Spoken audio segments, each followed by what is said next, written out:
நம்ம சாப்பிட்றோமோ இல்லையோங்க, சில டிஷ் எல்லாம் வீட்டில் கட்டாயம் சமைச்சு தான் ஆகணும். அப்படி தான் இன்றைக்கி நான் இந்த மீன் குழம்பு செஞ்சேன். மீனெல்லாம் க்ளீன் பண்ணி கொடுத்துட்டாங்க. இதில் கொஞ்சமாக உப்பு, மிளகாத்தூள், லைட்டாக இது எல்லாத்தையும் மீன் கூட நல்லா கலந்து விட்டு ஒரு 10 நிமிஷம் மேரினேட் பண்ணி வச்சுக்கலாம். இப்போ ஒரு மண்சட்டியில் கொஞ்சமாக நல்லெண்ணெய் விட்டு கொஞ்சமாக மிளகு சேர்த்து அதில் நிறைய சின்ன வெங்காயம், மஞ்சள் பல், பூண்டு இது எல்லாத்தையும் பொன்னிறமாக வர அளவுக்கு வதக்கிக்கலாங்க. இதில் 3 தக்காளி பழம் பொடியாக கட் பண்ணி அதையும் சேர்த்து நல்லா வதக்கிக்கலாம்.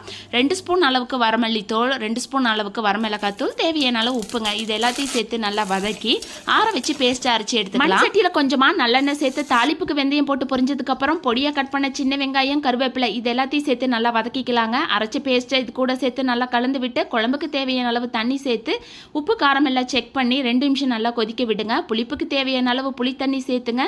நல்லா கலந்து விட்டு கொஞ்சமாக தேங்காய் பால் சேர்த்து ஒரு கொதி விடுங்க. இப்போது மேரினேட் பண்ணி வச்சிருக்கிற மீனை இதில் சேர்த்து 2 நிமிஷம் மூடி வச்சிருங்க. மீன் நல்லா வெந்து மீன் குழம்பு ரெடி ஆயிரும். எண்ணெய் பிரிஞ்சு வர ஸ்டேஜில் மேலாப்பில்